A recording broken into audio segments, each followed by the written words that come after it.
अस्सलाम वालेकुम students, I hope कि आप सब लोग बिल्कुल खैरियत से होंगे। तो आज हम लोग बायोलॉजी का जो हमारी न्यू कोर्स लॉन्च हुआ है उसकी हम लोगों ने बायोलॉजी का चैप्टर नंबर 1 स्टार्ट करना है। तो चैप्टर का नेम है बायोडाइवर्सिटी एंड क्लासिफिकेशन। तो ये बहुत इजी चैप्टर है, बस आप लोगों को अच्छी तरह से कॉन्सेप्ट्स और बेसिक्स समझनी है। तो अगर आपको बेसिक्स आती होंगी तो आपका चैप्टर भी बहुत आसानी से आपको समझ आ जाएगा और याद करने में भी आसानी होगी। तो इसमें हम लोगों ने सबसे पहले बायोडाइवर्सिटी एंड क्लासिफिकेशन। बायोडाइवर्सिटी क्या होता है, हम लोगों को ये पता होना चाहिए कि बायोडाइवर्सिटी क्या चीज़ है। तो जैसा कि आप लोगों ने रिसेंटली 9th क्लास में पढ़ा था, बायोडाइवर्सिटी क्या होती है। Bio means life and diversity means variety of species के स्पीशीज़ की variety of species in an environment के एक इन्वायरमेंट है हमारे पास और उसमें हम लोगों के पास काफ़ी ज़्यादा स्पीशीज़ की वैरायटी होती है, इसे क्या कहते हैं, बायोडाइवर्सिटी। और क्लासिफिकेशन मतलब हम लोगों ने इन सबको क्लासीफाई करना है। जैसा कि 9th क्लास में आप लोगों को याद होगा कि हम लोगों ने इसको किंगडम्स में क्लासीफाई किया था। तो अब हम लोगों ने यही सब कुछ वही है, बस आप लोग तरीके से समझेंगे और अच्छी तरह से समझेंगे तो आप लोगों के लिए बहुत ईजी लगेगा। तो सबसे पहले हम यहाँ पर रीडिंग करेंगे। तो हम रीडिंग करेंगे, biodiversity and classification are fundamental concepts in bio that provide insight into vast array of life forms on earth and their evolutionary relationships. तो जैसे कि बायोडाइवर्सिटी और जो हम इसकी क्लासिफिकेशन करते हैं, ये हम लोगों को बायोलॉजी के उन कॉन्सेप्ट्स के बारे में बताती है कि इस दुनिया में, इस अर्थ पे किस तरह की ज़िंदगियां हैं और उनके क्या इवोल्यूशनरी रिलेशनशिप है, मतलब कि इनके इतने सालों से सारी स्पीशीज़ के जानदारों के क्या आपस में रिलेशनशिप्स हैं। तो हम लोग इसमें पढ़ेंगे। तो आगे लिखा हुआ है, इन दिस चैप्टर, इस चैप्टर में हम we will study the biodiversity highlighting the variety of life at genetic, species and ecosystem levels.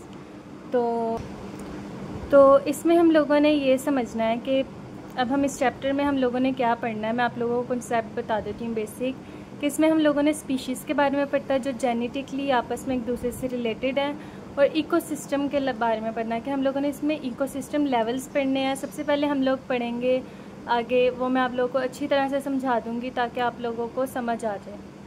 We will also explore the principles and methods. हम लोग इसके प्रिंसिपल्स मतलब हम इसके रूल्स और सारे तरीके वगैरह हम पढ़ेंगे। Biological classification which scientist use to organise and categorise organisms. Methods of biological classification के हम लोग इसमें हम लोग बायोलॉजिकल क्लासिफिकेशन के असूल और तरीके पढ़ेंगे, उनको एक्सप्लोर करेंगे जो साइंटिस्ट ने ऑर्गेनाइज़ किए हैं, जिनको साइंटिस्ट ने अच्छी तरह से ऑर्गेनाइज़ किया और क्लासीफाई किया है ऑर्गेनिज़म्स के लिए। तो आप लोगों को यहाँ तक समझ आ गया होगा कि हम लोगों ने इस चैप्टर में हम लोगों ने स्पीशीज़ के बारे में पढ़ना है, जिनको हम लोगों ने दुनिया में जितने भी जानदार हैं, जिनको हम लोगों ने क्लासीफाई किया है किंगडम्स में, डोमेन्स में, और आगे हम पढ़ेंगे जो आप लोगों को 9th क्लास में पढ़ा है आप लोगों ने पहले, लेकिन अब हम लोगों ने ज़्यादा डिटेल से पढ़ना है। तो सबसे पहले हमारे पास हेडिंग आ जाती है 3 डोमेन सिस्टम ऑफ क्लासिफिकेशन। अब मैं आप लोगों को डोमेन्स के बारे में समझा दूं कि डोमेन्स क्या होते हैं। सबसे पहले साइंटिस्ट ने, रॉबर्ट विटेकर ने किंगडम्स को किया था कि 5 किंगडम्स होते हैं, kingdom Monera, kingdom protista, kingdom fungi, kingdom प्लांटाई and kingdom animalia. लेकिन इससे भी ऊपर वाला एक अपर लेवल है, उसे क्या कहते हैं, डोमेन्स, और डोमेन्स होते हैं 3। तो मैं आप लोगों को समझाती हूँ।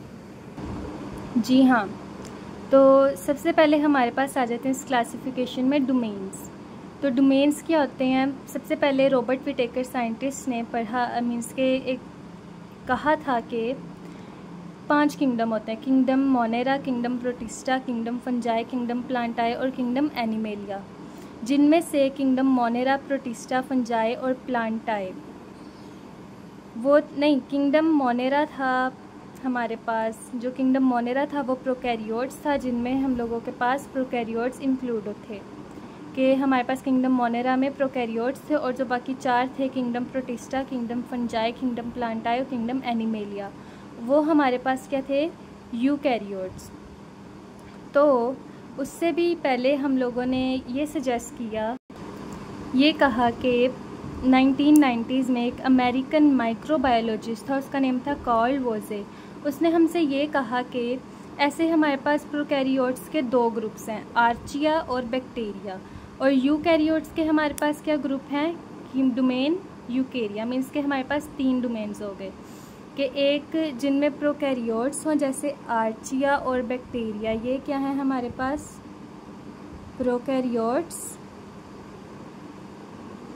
और ये जो डोमेन यूकेरिया है ये हमारे पास हैं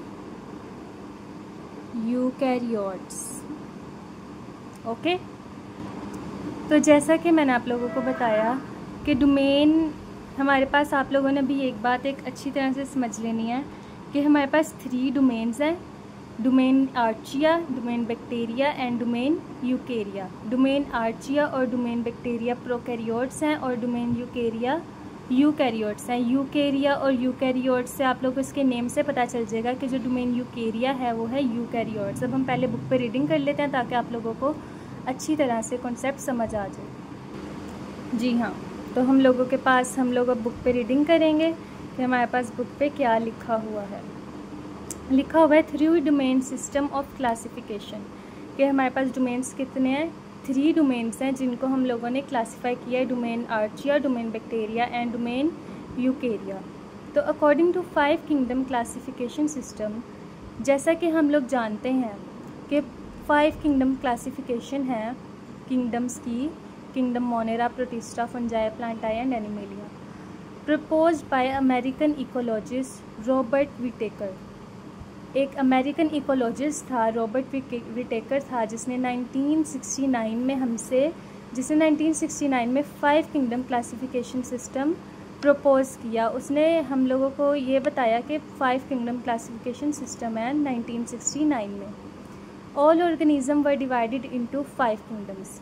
जितने भी दुनिया में तमाम ऑर्गेनिजम्स हैं, तमाम जानदार हैं, उनको उसने 5 किंगडम्स में क्लासीफाई किया, kingdom monera, protista, fungi, plantae and animalia. इनकी डिटेल्स हम आगे चैप्टर के साथ साथ पढ़ते रहेंगे। अकॉर्डिंग टू दिस सिस्टम, इस सिस्टम के मुताबिक the kingdom Monera included prokaryotes. जो किंगडम मोनेरा था, हमारे पास अकेला किंगडम मोनेरा, इसके पास क्या थे, प्रोकैरियोट्स। मीन्स के इसमें जितने भी ऑर्गेनिजम्स आते थे वो सारे प्रोकैरियोट्स थे।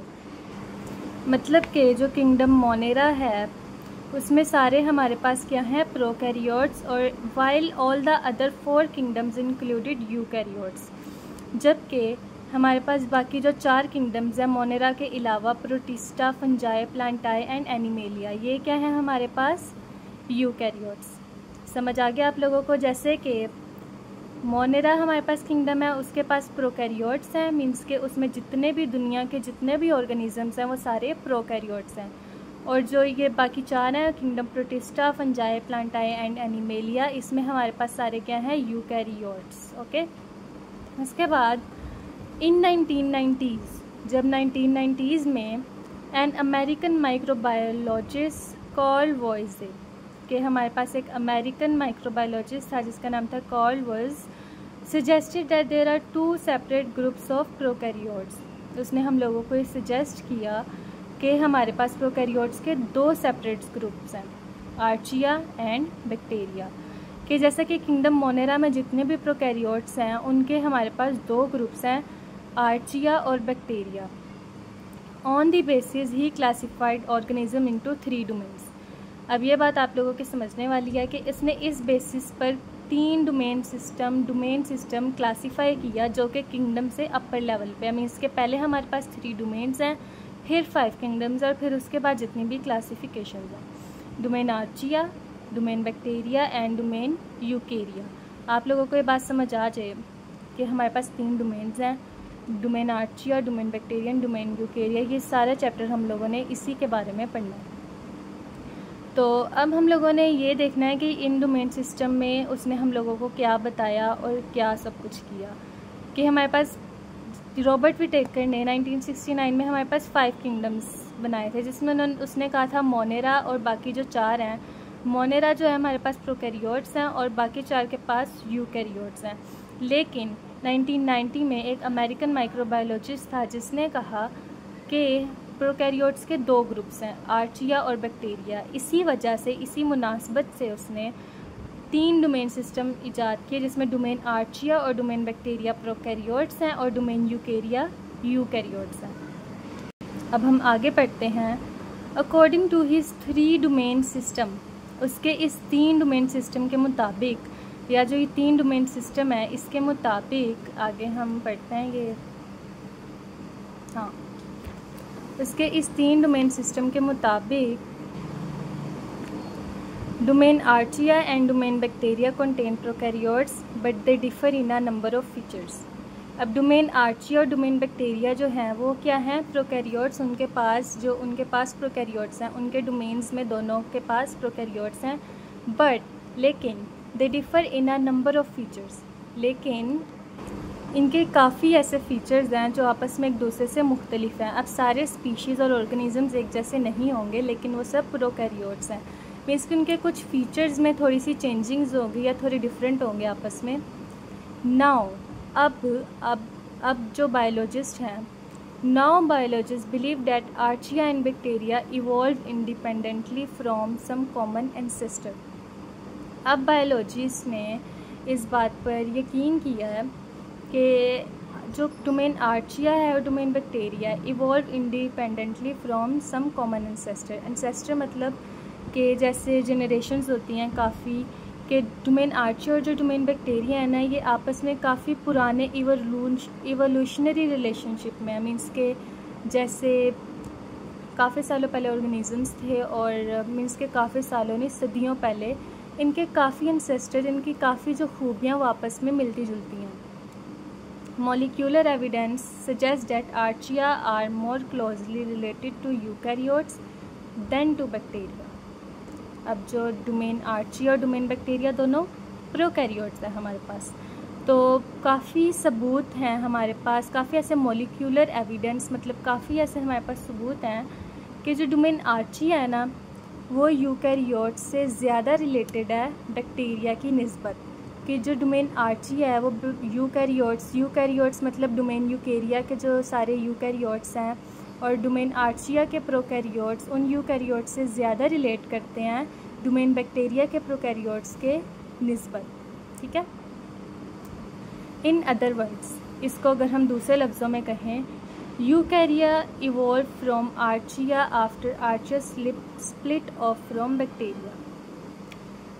अगर हम इसको दूसरे लफ्ज़ों में कहें कि जो यूकैरिया है ना, डोमेन यूकेरिया के जो सारे यूकैरियोट्स हैं वो डोमेन आर्चिया के साथ ज़्यादा इवॉल्व करते हैं या डोमेन आर्चिया के साथ ज़्यादा रिलेट करते हैं डोमेन बैक्टीरिया और डोमेन आर्चिया के आपस में स्प्लिट ऑफ हो जाने की वजह से, इनके आपस में स्प्लिट हो जाने की वजह से, बिखर जाने के बाद।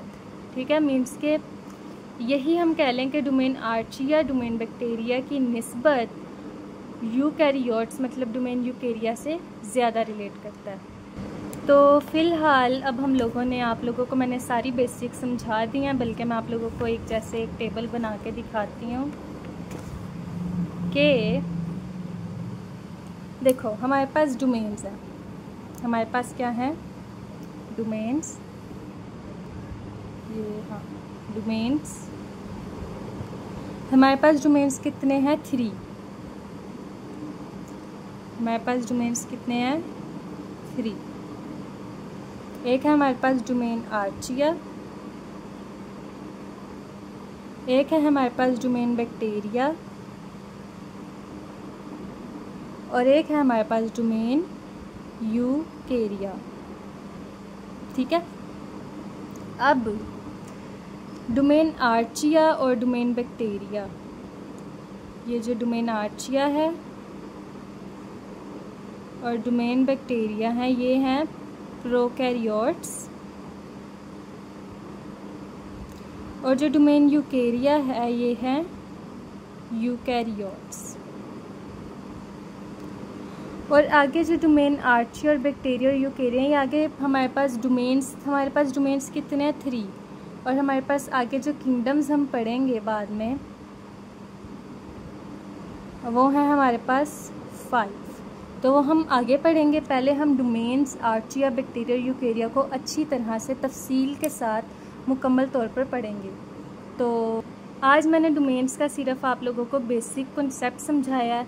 तो इंशाल्लाह कल मैं आप लोगों को डोमेन्स का डोमेन आर्चिया, बैक्टीरिया और यूकेरिया बारी बारी इनके cell structure, cell membrane, cell wall वगैरह, जेनेटिक डिफरेंस, इनके मेजर ग्रुप्स वगैरह सब कुछ आप लोगों को पढ़ाऊँगी तफसील के साथ। तो आज हम लोगों ने बेसिक पढ़ा है कि हमारे पास 3 डोमेन्स हैं और वो क्यों हैं, इनमें प्रोकैरियोट्स हैं, यूकैरियोट्स हैं। तो अब कल हम लोग इंशाल्लाह इसका डोमेन आर्चिया के बारे में तफसील से पढ़ेंगे। तो आज का लेक्चर इतना ही था। मेरे चैनल को सब्सक्राइब करें ताकि मैं आप लोगों को अगले लेक्चर्स न्यू कोर्स के हवाले से बायोलॉजी का अच्छी तरह से समझा सकूं और इसके कुछ इम्पोर्टेंट चीज़ें भी बता सकूं। तो आप लोग मेरे चैनल को सब्सक्राइब कर लें और मेरी वीडियो को लाइक लाजमी कीजिएगा और शेयर भी कीजिएगा। अल्लाह हाफ़िज़।